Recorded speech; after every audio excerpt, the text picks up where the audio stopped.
भक्तों, आज की वीडियो में हम बात करने वाले हैं वट सावित्री व्रत कब रखा जाएगा, इसका शुभ मुहूर्त, डेट और टाइम क्या है और किस दिन रखा जाएगा और किस दिन क्या किया जाएगा। तो इसकी संपूर्ण जानकारी आज की वीडियो में हम आपको शुरू से लेकर अंत तक बताएंगे, इसीलिए इस वीडियो को सच्चे हृदय से शुरू से अंत तक देखें। साथ में हम आपको ये भी बताएंगे कि इस दिन कुछ ऐसी चीजें हैं जिन्हें गलती से भी अगर मनुष्य कर दे तो उसका पूरा जीवन बर्बाद हो सकता है। वहीं कुछ ऐसी चीज भी हैं जिन्हें दान करने से आपकी जिंदगी बदल सकती है। और इस कुछ ऐसी चीज भी हैं जिन्हें घर लाने से आपकी किस्मत बदल जाएगी और आपकी हर मनोकामना इच्छाएं बहुत जल्दी पूरी हो जाती हैं। हमारे इष्ट देव और पितृदेव भी हमसे प्रसन्न हो जाते हैं और हमारी मनोकामना इच्छा भी पूरी हो जाती है। आपको महादेव का एवं माता लक्ष्मी का और सभी देवी देवताओं का असीम आशीर्वाद प्राप्त होता है। इसीलिए सच्चे हृदय से इस वीडियो को शुरू से अंत तक जरूर देखें, क्योंकि हमारे YouTube चैनल का यही संकल्प है, जन सेवा जन कल्याण करना। इसलिए हम आपके लिए बहुत ही खास और महत्वपूर्ण जानकारी लेकर आए हैं। साथ में भक्तों, हम इस वीडियो में आपको ये भी बताएंगे कि इस दिन गौमाता से जुड़ा एक खास उपाय भी जरूर करना चाहिए। पर सबसे पहले हम भी गलतियां बताएंगे जो आपको इस दिन को भूलकर भी नहीं करना चाहिए। चलिए सबसे पहले डेट, टाइम और शुभ मुहूर्त के बारे में जान लेते हैं और फिर हम आपको वो गलतियां बताएंगे जो वट सावित्री के दिन भूलकर भी नहीं करना है। फिर हम आपको आसान से आसान उपाय बताएंगे जो हर एक स्त्री, कुंवारी कन्या, सभी घर के कोई भी सदस्य को जरूर कर लेना चाहिए। वट सावित्री व्रत हिंदू धर्म में सुहागन महिलाओं के लिए अत्यंत श्रद्धा, आस्था और समर्पण का प्रतीक माना जाता है और वर्ष 2026 में ये पावन व्रत 16 मई शनिवार के दिन मनाया जाएगा, जो ज्येष्ठ मास की पूर्णिमा तिथि को पड़ रहा है। और इस बार ये तिथि अपने आप में बेहद खास और प्रभावशाली मानी जा रही है, क्योंकि पूर्णिमा का चंद्र बल इस व्रत की शक्ति को कई गुना बढ़ा देता है। पंचांग के अनुसार पूर्णिमा तिथि 15 मई की रात लगभग 8:48 से शुरू होकर 16 मई की शाम करीब 6:15 तक रहेगी।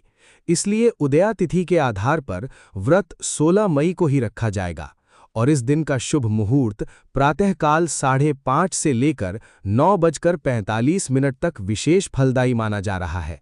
इसी समय में वट वृक्ष की पूजा करना सबसे उत्तम रहेगा। वट सावित्री व्रत में महिलाएं सुबह जल्दी उठकर स्नान कर शुद्ध वस्त्र धारण करती हैं, फिर पूरे विधि विधान से वट बरगद के पैर की पूजा करती हैं और फिर कच्चा सूत या धागा लेकर वृक्ष के चारों ओर 7 बार, 11 बार या फिर 108 बार परिक्रमा करते हुए अपने पति की लंबी उम्र और सुखी जीवन की कामना करती हैं।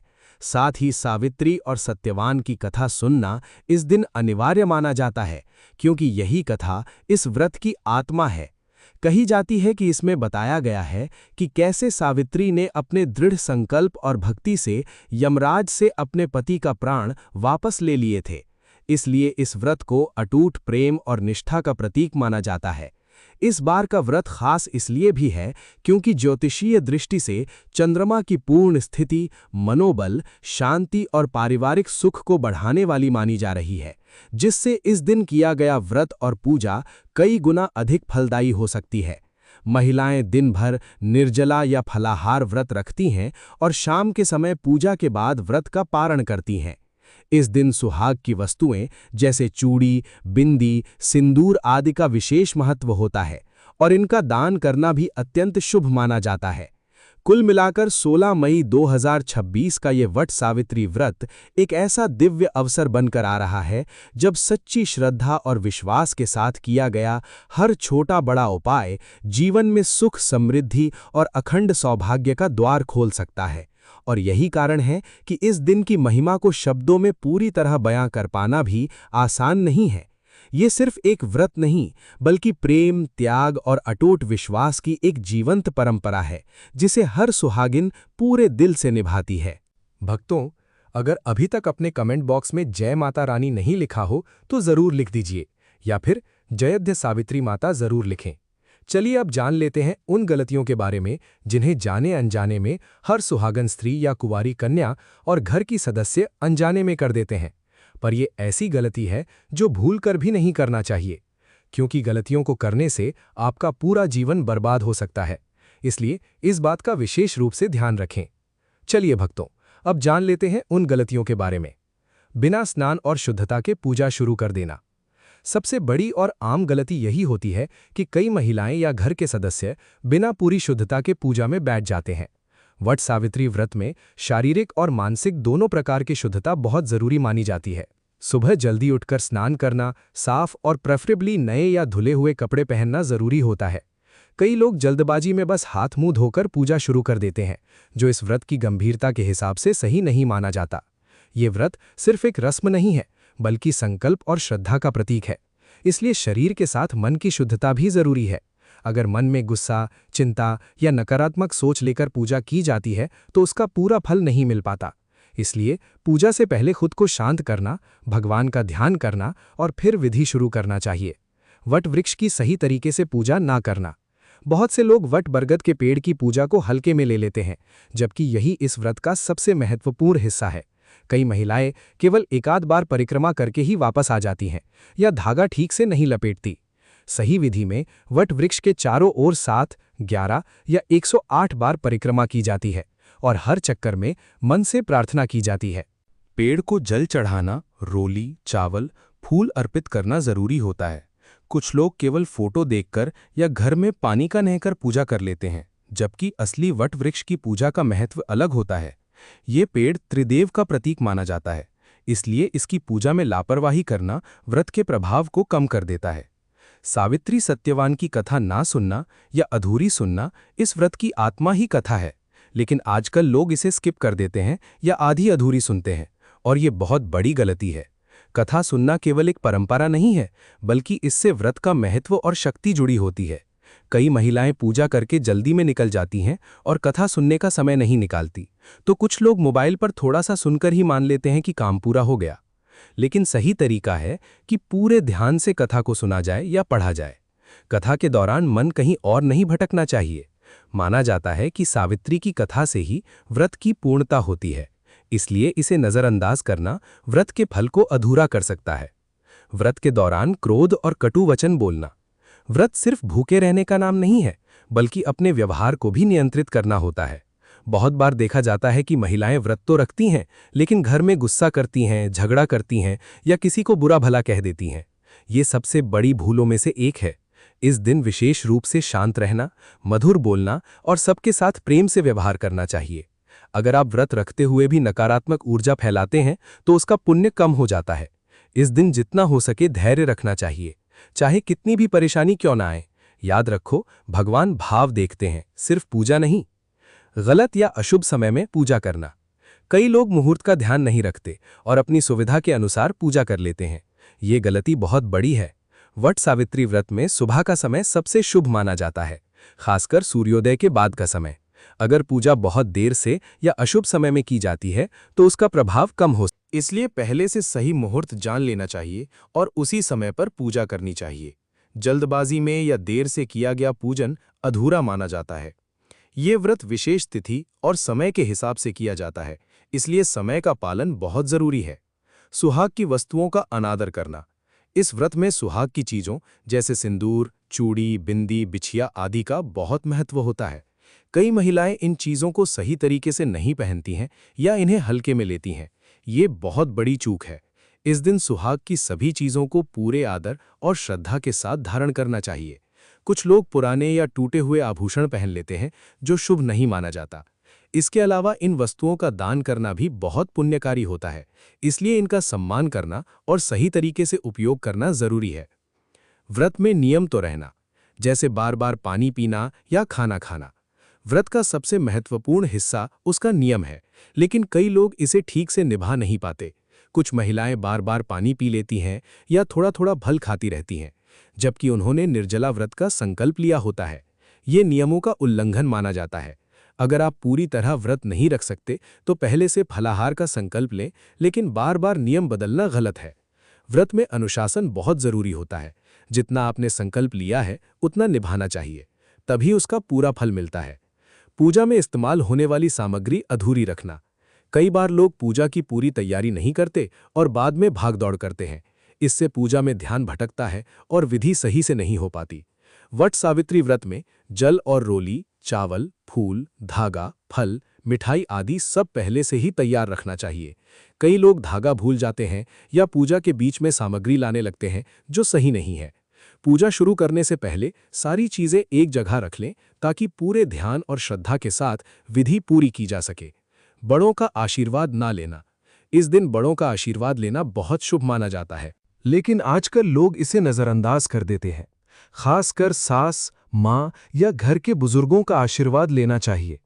कई महिलाएं पूजा तो कर लेती हैं, लेकिन वो आशीर्वाद लेना भूल जाती हैं।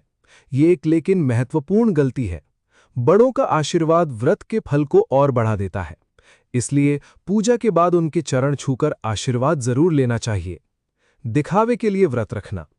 सच्ची श्रद्धा का अभाव। सबसे बड़ी और सबसे खतरनाक गलती यही है कि लोग सिर्फ दिखावे के लिए व्रत रखते हैं। सोशल मीडिया पर फोटो डालने या दूसरों को दिखाने के लिए व्रत करना इस पवित्र परंपरा के साथ अन्याय है। वट सावित्री व्रत पूरी श्रद्धा, विश्वास और प्रेम से किया जाना चाहिए। अगर मन में सच्ची भावना नहीं है तो सारी पूजा व्यर्थ हो जाती है। भगवान को दिखावा नहीं, सच्चा भाव चाहिए। इसलिए वट सावित्री व्रत को दिल से करो, तभी इसका असली फल मिलेगा। पूजा के समय ध्यान भटकाना, मोबाइल में लग जाना या बातों में लग जाना। आज के समय में ये गलती सबसे तेजी से बढ़ रही है। महिलाएं पूजा में बैठी होती हैं, लेकिन बीच बीच में मोबाइल देखना या कॉल उठाना या किसी से बातचीत करना शुरू कर देती हैं। ये दिखने में छोटी गलती लगती है, लेकिन धार्मिक और आध्यात्मिक रूप से बहुत बड़ी चूक मानी जाती है। वट सावित्री व्रत में एकाग्रता सबसे जरूरी होती है, क्योंकि यही वो समय होता है जब आप अपनी मनोकामना सीधे ईश्वर तक पहुंचा रहे होते हैं। अगर मन इधर उधर भटक रहा है तो आपकी प्रार्थना में वो शक्ति नहीं बन पाती है। कई लोग तो फोटो खींचने में या वीडियो बनाने में ही लगे रहते हैं, जिससे पूजा का भाव खत्म हो जाता है। इसलिए इस दिन पूजा के दौरान मोबाइल को दूर रखें। पूरा और ध्यान केवल भगवान और व्रत पर रखें। यही सच्ची भक्ति है। वट वृक्ष की जड़ में गंदगी फैलाना या अनादर करना। बहुत लोग पूजा तो करते हैं, लेकिन उसके बाद वहां गंदगी छोड़ देते हैं, जैसे प्लास्टिक, पॉलिथीन या फूलों के कचरे को वहीं फेंक देना। ये बहुत बड़ी गलती है। वट वृक्ष को देवता का स्वरूप माना जाता है और उसकी जड़ को मंदिर के समान पवित्र समझा। अगर आप वहीं गंदगी छोड़ते हैं तो ये पूजा का और भगवान का अपमान होता है। पूजा के बाद स्थान को साफ रखना भी उतना ही जरूरी है जितना पूजा करना। कई लोग धागा भी ऐसे बांध देते हैं कि पेड़ को नुकसान हो। ध्यान रखें, श्रद्धा का मतलब सिर्फ पूजा करना ही नहीं, बल्कि प्रकृति का सम्मान भी है। बिना संकल्प लिए व्रत शुरू कर देना। कई महिलाएं सीधे व्रत शुरू कर देती हैं, लेकिन संकल्प लेना भूल जाती हैं। संकल्प का मतलब होता है आप भगवान के सामने ये प्रतिज्ञा करते हैं कि आप ये व्रत किस उद्देश्य और किस नियम के साथ व्रत कर रहे हैं। अगर संकल्प नहीं लिया गया तो व्रत अधूरा माना जाता है। संकल्प लेते समय अपने पति का नाम, फिर अपना नाम और अपनी मनोकामना स्पष्ट रूप से बोलना चाहिए। ये प्रक्रिया छोटी लगती है, लेकिन बहुत शक्तिशाली मानी जाती है। इससे आपकी ऊर्जा एक दिशा में केंद्रित होती है। व्रत के दौरान आप नकारात्मक सोच रखना। बहुत लोग बाहर से तो व्रत रखते हैं, लेकिन अंदर से परेशान, दुखी या नकारात्मक सोच में डूबे रहते हैं। तो क्या फायदा होगा? इतना सोचने से क्या बदल जाएगा? ऐसी सोच व्रत की शक्ति को कमजोर कर देती है। वट सावित्री व्रत विश्वास का व्रत है, और अगर विश्वास ही नहीं होगा तो फल कैसे मिलेगा? भक्तों, वट सावित्री का ये पावन पर्व हमें केवल उपवास रखना ही नहीं सिखाता, बल्कि ये हमारे भीतर धैर्य और सकारात्मक ऊर्जा को जगाने का दिन भी है। अक्सर देखा जाता है कि व्रत के दौरान भूख प्यास की वजह से मन अशांत हो जाता है या स्वभाव में चिड़चिड़ापन आ जाता है, लेकिन शास्त्रों के अनुसार असली व्रत वही है जहां आपकी वाणी और विचारों में मधुरता बनी रहे। इस दिन ब्रह्म मुहूर्त में उठकर अपने इष्ट देव का स्मरण करें और मन ही मन संकल्प लें कि आज का दिन आप ईर्ष्या और क्रोध से मुक्त होकर बिताएंगी। दान की महिमा का भी विशेष उल्लेख मिलता है। पूजा संपन्न होने के बाद किसी निर्धन व्यक्ति को अन्न या जल का पात्र दान करना आपके संचित पुण्यों में वृद्धि करता है। जिस प्रकार वटवृक्ष तपती धूप में सबको शीतलता प्रदान करता है, उसी प्रकार एक सुहागन स्त्री का स्वभाव भी अपने पूरे परिवार के लिए शीतल छाया के समान होना। जब आप इस निस्वार्थ भाव और सेवा की भावना के साथ वट सावित्री का पूजन करती हैं, तो ब्रह्मांड की समस्त सकारात्मक शक्तियां आपके सुहाग और आपकी संतान की रक्षा के लिए जागृत हो जाती हैं। विश्वास रखिए, आपकी ये साधना व्यर्थ नहीं जाएगी और इसका शुभ प्रभाव आपको जल्द ही अपने गृहस्थ जीवन में सुख और शांति के रूप में देखने को मिलेगा। इस दिन जितना हो सके सकारात्मक सोच रखनी चाहिए। भगवान पर भरोसा करना चाहिए और मन में ये भावना रखनी चाहिए कि सब अच्छा होगा। शाम को व्रत का पारण गलत तरीके से करना। पारण यानी व्रत को खोलना भी उतना ही महत्वपूर्ण है जितना व्रत रखना होता है। कई महिलाएं बिना विधि के ही कुछ भी खाकर व्रत खोल लेती हैं। ये सही तरीका नहीं है। पहले आप पूजा पूरी करें, फिर कथा सुनें और फिर भगवान को भोग लगाएं और उसके बाद ही व्रत खोलें। और सीधे भारी भोजन करना भी गलत है। पहले कुछ हल्का प्रसाद लें और फिर धीरे धीरे भोजन करें। यह प्रक्रिया शरीर और धार्मिक दृष्टि दोनों से जरूरी है। कुंवारी कन्याओं का मजाक या उपेक्षा करना। इस दिन कुंवारी कन्याओं को भी सम्मान देना बहुत शुभ माना जाता है, लेकिन कई घरों में उन्हें नजरअंदाज कर दिया जाता है या मजाक किया जाता है, तो ये बहुत बड़ी भूल है। कन्याएं लक्ष्मी का रूप मानी जाती हैं और उनका आशीर्वाद बहुत प्रभावशाली होता है। और अगर घर में कन्या है तो उसे भी इस दिन सम्मान देना चाहिए, भोजन कराना चाहिए या छोटा सा उपहार देना भी चाहिए। पति का सम्मान न करना या उनकी उपेक्षा करना। ये व्रत खास तौर पर पति की लंबी आयु और सुख के लिए रखा जाता है, लेकिन कई बार महिलाएं उसी दिन पति से झगड़ा कर लेती हैं या उनका सम्मान नहीं करती। ये व्रत के मूल उद्देश्य के खिलाफ है। इस दिन पति के प्रति विशेष प्रेम, सम्मान और सेवा का भाव रखना चाहिए। छोटी छोटी बातों को नजरअंदाज करना चाहिए और व्रत दिन को शांतिपूर्ण बनाना चाहिए। पूजा के बाद तुरंत सामान्य दिनचर्या में लग जाना। कई लोग पूजा खत्म होते ही तुरंत अपने रोजमर्रा के कामों में लग जाते हैं, जैसे कुछ खास हुआ ही नहीं, जबकि इस दिन का पूरा माहौल धार्मिक और आध्यात्मिक होना चाहिए। पूजा के बाद थोड़ा समय भगवान के ध्यान में बिताना चाहिए और भजन सुनना चाहिए या शांति से बैठना चाहिए। इससे व्रत का प्रभाव और गहरा होता है। दूसरों से तुलना करना या दिखावा करना। उसने इतनी बड़ी पूजा करी है और मैंने बहुत छोटी साधारण सी पूजा करी है, और उसने इतने चक्कर लगाए, मैंने कम लगाए। ऐसी तुलना करना बहुत गलत है। हर किसी की श्रद्धा अलग होती है और व्रत में प्रतियोगिता नहीं होती। जितना सच्चे मन से पूजा करता है उसे उतना फल मिलता है। इसीलिए दूसरों को देखकर खुद को कम या ज्यादा ना समझें। व्रत को सिर्फ एक परंपरा समझ लेना और उसका महत्व ना समझना। सबसे आखिर और सबसे गहरी गलती यही है कि लोग इसे सिर्फ एक रिवाज मान लेते हैं। असल में ये व्रत प्रेम, समर्पण और त्याग का प्रतीक है। अगर आप इसका असली अर्थ नहीं समझेंगे तो सिर्फ रस्म को निभाने से कुछ खास लाभ नहीं मिलेगा। इसलिए पहले इसके महत्व को समझें और फिर पूरे मन से इसे करें, तभी इसका असली चमत्कार आपको दिखेगा। वट वृक्ष के नीचे जल और दूध अर्पित करने का उपाय। सुबह स्नान के बाद वट वृक्ष के पास जाकर उसकी जड़ में शुद्ध जल और थोड़ा सा दूध अर्पित करना बहुत ही प्रभावशाली उपाय माना जाता है। ये दूध अर्पित करना सिर्फ एक पूजा क्रिया नहीं है, बल्कि इसका गहरा धार्मिक और आध्यात्मिक अर्थ है। जल जीवन का प्रतीक है और दूध पवित्रता का। जब आप ये अर्पित करते हैं तो आप अपने वैवाहिक जीवन में शांति, स्थिरता और प्रेम की कामना करते हैं। ध्यान रखना कि ये काम पूरी श्रद्धा और शांत मन से करें, बिना जल्दीबाजी में नहीं। अर्पण करते कुछ समय के लिए मन ही मन अपने पति की लंबी आयु और परिवार की खुशहाली की प्रार्थना करें। ये छोटा सा उपाय भी अगर आप सच्चे दिल से किया जाए तो वो आपके जीवन में सकारात्मक बदलाव ला सकता है और रिश्तों में मजबूती बढ़ाता है। कच्चे सूत से 7 या 11 परिक्रमा करने का उपाय। वट वृक्ष के चारों ओर कच्चा सूत लपेटते हुए 7 बार या 11 बार परिक्रमा करना इस व्रत का मुख्य और बेहद शक्तिशाली उपाय है। हर चक्कर के साथ आपको अपने मन में एक सकारात्मक और धार्मिक संकल्प लेना चाहिए, जैसे मेरे जीवन में सुख बना रहे और मेरे पति की आयु लंबी हो और घर में शांति रहे।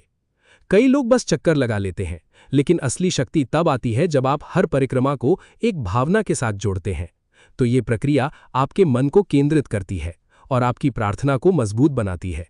ध्यान रखें कि धागा धीरे धीरे और व्यवस्थित तरीके से लपेटें, जल्दबाजी ना करें। ये उपाय जितना सरल दिखता है उतना ही गहरा असर करता है। सावित्री सत्यवान कथा सुनकर संकल्प लेना। इस दिन कथा को सुनना सिर्फ एक परंपरा नहीं, बल्कि एक शक्तिशाली उपाय है। कथा सुनने के बाद आपको आंखें बंद करके कुछ मिनट के लिए शांत बैठें और अपने जीवन के लिए एक सकारात्मक संकल्प लें। ये संकल्प स्पष्ट और दिल से होना चाहिए, जैसे हमेशा हमारे बीच में हमेशा प्रेम बना रहे या हर तरह की कठिनाई में हम साथ रहें। माना जाता है कि इस दिन लिया गया संकल्प आपको जल्दी फल देता है, क्योंकि वातावरण और ऊर्जा दोनों ही सकारात्मक होती हैं। आप कथा सुनते समय मन पूरी तरह वहीं होना चाहिए, तभी इसका असर बढ़ता है। ये उपाय मानसिक रूप से बहुत ही ताकत देता है। सुहाग की वस्तुओं का दान करने का उपाय। इस दिन किसी जरूरतमंद सुहागन महिला को चूड़ी, बिंदी, सिंदूर, कंघी या साड़ी जैसी सुहाग की वस्तुएं का दान करना बहुत शुभ माना जाता है। ये उपाय न सिर्फ पुण्य देता है, बल्कि आपके अपने वैवाहिक जीवन में सौभाग्य को मजबूत करता है। ध्यान रखना कि दान करते समय अहंकार या दिखावा बिल्कुल ना हो, बल्कि मन में ये भावना हो कि आप किसी की मदद कर रहे हैं। अगर ज्यादा कुछ नहीं दे सकते तो एक छोटी सी चीज भी श्रद्धा से दी जाए तो उसका भी उतना ही महत्व होता है। ये उपाय बहुत सरल है और घर में हर कोई कर सकता है। शाम को दीपक जलाकर वट वृक्ष के पास प्रार्थना करना। शाम के समय वट वृक्ष के पास या घर के मंदिर में एक घी का दीपक जलाकर शांत मन से प्रार्थना करना एक बहुत ही सुंदर और प्रभावशाली उपाय है। दीपक प्रकाश का प्रतीक है जो अंधकार को दूर करता है। ठीक वैसे ही ये आपके जीवन की समस्याओं को दूर करने का संकेत माना जाता है। दीपक जलाते समय भगवान से ये प्रार्थना करें कि आपके जीवन में हमेशा उजाला बना रहे और कोई भी नकारात्मकता पास ना आए। ये उपाय लेकिन अगर इसे सच्चे दिल से किया जाए तो मन को शांति देता है।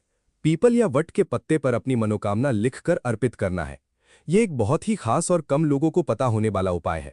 आपको वट वृक्ष का एक साफ पत्ता लें जो टूटा हुआ या सूखा ना हो। फिर उस पर हल्दी या चंदन से अपनी मनोकामना लिखें, जैसे परिवार में सुख शांति वानी रहे या पति की आयु लंबी हो, और उसे श्रद्धा से वट वृक्ष की जड़ में अर्पित कर दें। ये उपाय आपकी इच्छा को एक स्पष्ट रूप देता है और उसे प्रकृति के माध्यम से ईश्वर तक पहुंचाने का प्रतीक भी माना जाता है। ध्यान रखें कि लिखते समय आपका मन शांत और सकारात्मक हो। कोई भी नकारात्मक शब्द या डर मन में ना लाएं। ये छोटा सा उपाय कई बार बड़े बदलाव का कारण बन जाता है। 11 बार ओम नमः शिवाय मंत्र का जाप वट वृक्ष के पास करना। वट वृक्ष को त्रिदेव का स्वरूप माना जाता है, इसलिए इसके पास बैठकर ओम नमः शिवाय मंत्र का 11 बार, 21 बार या 51 बार जाप करना बहुत ही प्रभावशाली होता है। ये उपाय आपके मन को स्थिर करता है और आपके अंदर एक अलग ही शांति भर देता है। कई लोग केवल पूजा करके अपने घर चले जाते हैं, लेकिन अगर आप 5 मिनट या 10 मिनट बैठकर मंत्र जाप करते हैं तो उसका असर कई गुना बढ़ जाता है। जाप करते समय आंखें बंद रखें और अपने जीवन में सकारात्मक ऊर्जा आने की कल्पना करें। ये उपाय बहुत सरल है, लेकिन नियमित किया जाए तो जीवन में गहराई से बदलाव ला सकता है। एक मुट्ठी काले तिल जल में मिलाकर अर्पित करना। काले तिल को नकारात्मकता दूर करने वाला माना जाता है। इस दिन वट वृक्ष की जड़ में जल में थोड़े से काले तिल मिलाकर अर्पित करें। ये उपाय खास तौर पर उन लोगों के लिए बहुत फायदेमंद माना जाता है जिनके जीवन में बार बार बाधाएं आती हैं या मानसिक तनाव बना रहता है। जल अर्पित करते समय आपके मन में ये भावना रखें कि आपकी सभी परेशानियां धीरे धीरे खत्म हो रही हैं। ये उपाय बेहद आसान है। सिर्फ एक मुट्ठी तिल और थोड़ा सा जल वट वृक्ष पर चढ़ाने से इसका बहुत प्रभाव गहरा माना जाता है। किसी गरीब को मीठा भोजन कराना। इस दिन किसी जरूरतमंद व्यक्ति को मीठा भोजन जैसे खीर, गुड़ या मिठाई खिलाना बहुत ही पुण्यकारी उपाय माना जाता है। ये केवल दान नहीं है, बल्कि आपके अंदर दया और करुणा की भावना को बढ़ाता है। कई बार हम सिर्फ अपने लिए पूजा करते हैं, लेकिन जब आप किसी और को खुश करते हैं तो उसका आशीर्वाद सीधे आपके जीवन में सकारात्मक असर डालता है। ध्यान रखें कि ये काम दिल से करें, दिखावे के लिए नहीं। अगर ज्यादा कुछ संभव ना हो तो थोड़ा सा गुड़ भी बांटना बहुत शुभ माना जाता है। रात को सोने से पहले पति के लिए मन ही मन प्रार्थना करना। ये बहुत ही सरल लेकिन बेहद असरदार उपाय है। रात को सोने से पहले कुछ मिनट शांत बैठें और अपने पति की लंबी उम्र, अच्छे स्वास्थ्य और खुशहाल जीवन के लिए मन ही मन प्रार्थना करें। इस समय आपका मन सबसे शांत होता है, इसलिए आपकी भावना सीधे और साफ तरीके से निकलती है। ये उपाय बाहर से तो छोटा लगता है, लेकिन अंदर से बहुत गहरा असर करता है। अगर रोज नहीं तो कम से कम इस दिन जरूर करें। ये आपके रिश्ते में भावनात्मक जुड़ाव को भी मजबूत करता है। तो प्रिय भक्तों, आज की इस विशेष वीडियो में हमने वट सावित्री व्रत 2026 की तिथि, शुभ मुहूर्त, पूजा विधि और उन महत्वपूर्ण गलतियों के बारे में विस्तार से जाना जो अनजाने में ही सही पर हमारे व्रत के फल को कम कर सकती हैं। याद रखिए, ये व्रत केवल भूखे रहने या रस्म निभाने का नाम नहीं है, बल्कि ये आपके अटूट विश्वास, समर्पण और अपने परिवार के प्रति आपके निस्वार्थ प्रेम की शक्ति है। जैसे माता सावित्री ने अपने दृढ़ संकल्प से यमराज को भी विवश कर दिया था, वैसे ही आपकी सच्ची श्रद्धा आपके जीवन की हर बाधा को दूर कर सकती है। मेरी यही प्रार्थना है कि इस साल का वट सावित्री व्रत आप सभी सुहागिन महिलाओं और कन्याओं के जीवन में अखंड सौभाग्य, सुख, शांति और समृद्धि लेकर आए। माता सावित्री और त्रिदेवों का आशीर्वाद आपके और आपके परिवार पर सदैव बना रहे। अगर आपको आज की ये जानकारी ज्ञानवर्धक लगी हो और आप चाहते हैं कि हम ऐसे ही धर्म कर्म से जुड़ी बातें आप तक पहुंचाते रहें, तो इस वीडियो को एक लाइक ज़रूर दें। आपके एक लाइक से हमें बहुत प्रेरणा मिलती है। इस वीडियो को अपनी बहनों, सहेलियों और परिचितों के साथ शेयर करें ताकि वे भी इस पुण्य का लाभ उठा सकें। और हाँ, यदि आप हमारे YouTube परिवार का हिस्सा अभी तक नहीं बने हैं, तो नीचे दिए गए लाल बटन को दबाकर चैनल को सब्सक्राइब ज़रूर करें और बेल आइकन को ऑल पर सेट कर दें ताकि हमारी आने वाली हर महत्वपूर्ण वीडियो आप तक सबसे पहले पहुंचे। कमेंट बॉक्स में अपनी श्रद्धा प्रकट करने के लिए जय वट सावित्री माता या जय मां बिल्कुल ना भूलें।